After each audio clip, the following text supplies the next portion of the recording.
Welcome back to the Hope for the Heartbroken series. My name is Catherine McNulty, and I founded GriefInspired because I want to help you find a path to happiness after loss. In this video series, we're talking about what it actually means to be happy after loss. In our first video, we talked about what is happiness at all? How do we define it? Then in video 2, we talked about, is there hope? Is there hope? Can we actually be happy after loss? In video 3, we talked about, is it possible? Is it possible for you to be happy? And do you believe that you can be happy after loss? And then in this video, we're going to talk about courage. So I'm super excited. I am glad you're here. Stick with me through this. You are going to be so glad that you did.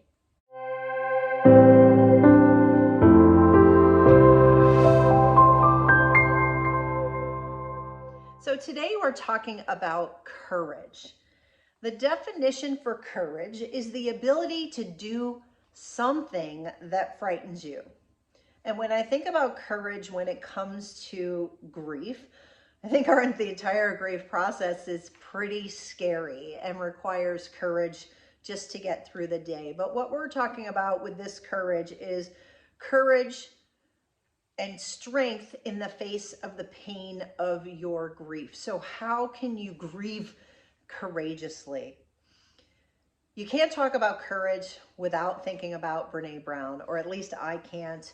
I'm sure you all know I am obsessed with Brené Brown and all of her teachings because they are so true, so valid, and really cut to the heart of the situation. And speaking of heart, the root word for courage is the Latin word cur, which means heart. And when Brené Brown talks about courage, she talks about doing something with all of your heart. And she talks about being courageous as finding that inner strength and the commitment that you have to yourself. And I think it's so applicable to grief, because grief and loss is all about heart, right? I'm calling this series Hope for the Heartbroken because our hearts are literally broken because of who we lost. We know what it means to feel brokenhearted, and the reason why I love that term so much is because it has the word heart in it. But what's remarkable is that the word courage also has the root word cur, which means heart, right? So to do something with all of your heart. And so when you think about grieving and the grief that you're experiencing, we always have to go back. Why are you grieving, right? Grief is the emotional response to loss. It's because you loved. The more you love the person that you've lost, the deeper your grief will be. And you know that, and you're living it. Because that's why you're here. That's why you're looking for videos. That's why you're looking for support, because the pain is so deep and your heart is so broken. And so here in this video series, that's why I'm calling it Hope for the Heartbroken, because I want you to have hope. And in this video, I want you to have courage, and I want you to find the courage and the inner strength to commit to yourself with all your heart. And that's what's going to help you move through your grief. Healing takes courage, it takes heart, and it requires us to be vulnerable. We have to look at our emotions and to see what comes up. We have to look at our grief. And for so many of us, that is hard. We don't necessarily want to talk about emotions. We have limited knowledge of emotions. When Brené Brown talks, she talks about how most people have 3 emotions that they can name: happy, sad, and pissed off. That's it. So when you experience grief, there's such a range of emotions that goes far beyond that. And if you don't have the vocabulary to be able to communicate about those emotions, it gets really difficult. And when we realize that there's so much about our grief that is scary and that leaves us feeling weak and out of control and vulnerable and like our whole world has been turned upside down, right? It takes courage to keep going. It takes courage to want to get out of it. And courage is the one thing, it is my number one value. It is the thing that I pride myself most on when I'm deciding, should I do it? Should I not do it? I ask myself, do you want to be courageous? Are you courageous? And if I say, yes, I am courageous and I want to be courageous, well, then what is the courageous thing to do? And so that's what we're talking about today, right? It's doing something that frightens you. And so I want to talk a little bit more about that, because so many people say, I don't need grief support. I don't want to go ask for help. I don't want to go see a therapist. I don't want to talk to a grief coach. Why? If you've said those things, my question to you is why? Is it because you're not committed to yourself? Is it because you feel like you don't have the inner strength that you need? Is it because you actually don't want to heal? Right? There's questions there. And it takes courage, right? We often think that asking for support, right? And you've seen this quote, asking for support is a sign of weakness. That's what we think. That is the standard that most people think in our culture. For anyone who's been through something traumatic and come out the other side, they're going to say that's not true, right? Asking for support is a sign of strength. It is a sign of courage. It's being willing to say, this grief thing is bigger than me. I don't know how to handle this. I want to, but I don't know how. And when that happens, just like you would ask for help with anything else, the same thing applies here for grief, right?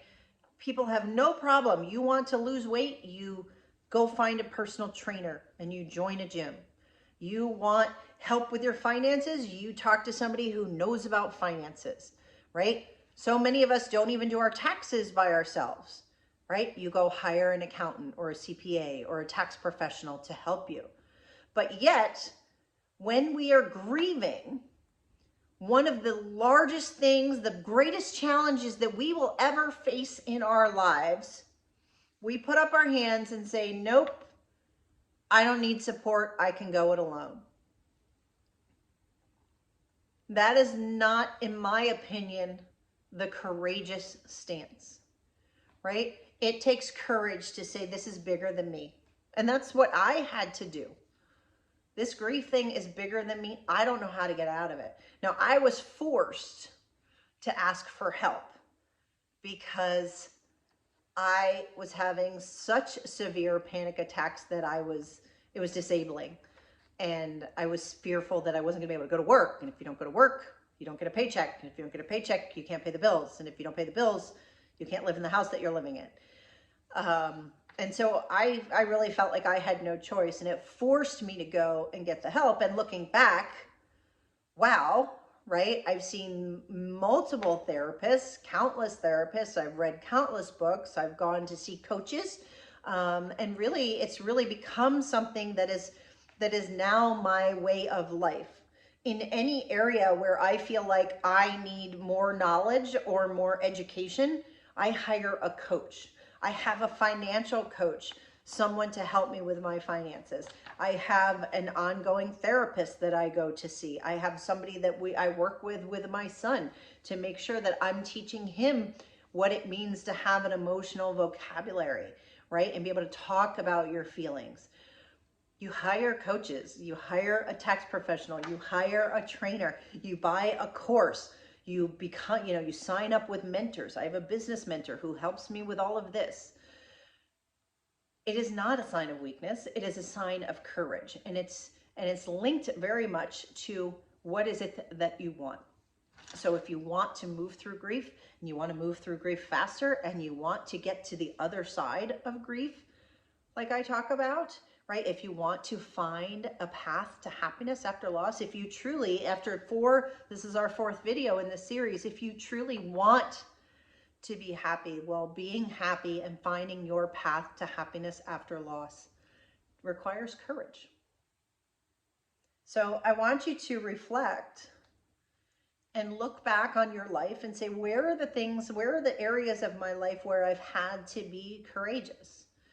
Because it's true that you have, right? You can't get through this life without doing things that are scary. Whether you're, a little kid, right, joining a sports team for the first time, whether you're, walking into a new job on the first day, whether you're, showing up at a party, maybe by yourself without anyone that you know there, right? These things all require courage. Those of us who have to stand up and speak in front of people and potentially put yourself out there to be judged, to be criticized, to be ridiculed, it requires courage. But if what you want is more important to you than the fear that you're dealing with, you will do it. So I want you to embrace courage, to know that you've been courageous already because you've been dealing with your loss. And I want you to take one next step on the courage journey and say, I want this. I want to heal. I want to be happy. I want to find my path to happiness after loss. Because if you have courage and you're just willing to get started, the rest of it will start to unfold and you will be surprised and amazed with who you can become. And that's what I want for you. Because I didn't know. I didn't know that on the other side of my grief, on the other side of choosing to be courageous, that I would find healing. I would find self-love. I would find a level of understanding about myself and about others, why people do the things that they do, why they don't do the things that they don't do. I've learned so much, and it's brought me fulfillment and meaning and the happiness that we talk about, right? When people ask, what is the meaning of this? Why do we lose the people that we love? Well, it's the world that we live in, and it's not fair, but it does. But when you look back on it, when I look back on my entire grief journey and say, why did I lose my baby? Why did I lose the son that I wanted so desperately? And he was so beautiful and so precious. And why did I only have him for 42 days? There's only a couple of things that I can find in that. And it's one, to connect with other people so that we can share our experience, so that I can share my experience with you and you can share your experience back to me, so that we don't have to feel like we're in it alone.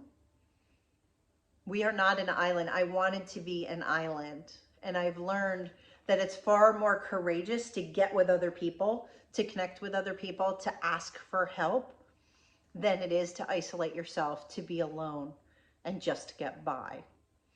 And then secondly, it's about progress. It takes courage to progress in life, to become a better version of ourselves. It takes courage to face our grief, but I can guarantee you that your grief will teach you things, that there are lessons in your grief. There are gifts that come out of your grief that you don't and aren't aware of now, but one day you will. And so I want to encourage you to embrace courage with all my heart. Do it for yourself as a commitment to yourself. If you can't do it for yourself just yet, I want you to do it as a commitment to the person that you've lost, because they don't want you to stay sad and miserable. They want you to be courageous. They want you to find your happiness, to get on the path to happiness after loss. That's what they want for you. They don't want you to suffer. How could that be? So thank you so much for being here in this video today. I want you to start thinking about, for this week, think about where you've been courageous and jot those things down, because the more you see where you've been courageous in your life, the more you'll be able to say, okay, maybe I can do this. Maybe I can do the things that are a little bit scary. And then next week, we're going to talk about taking action, right? Channeling that courage and saying, okay, if I want to be courage, what is the courageous thing to do? What is the action that I need to take? How can I help heal myself, heal my grief, and move forward so that I can find that happiness? It takes courage to learn how to say, I deserve to be happy. So many people stay stuck in guilt and self-blame and judgment, and you can watch all my videos about it because it's pervasive when it comes to grief. But it is courageous to love yourself, to say, I'm worth it, to say, I deserve this. And that's what I want for you. Thank you so much for watching, and I can't wait to see you next week in the next video.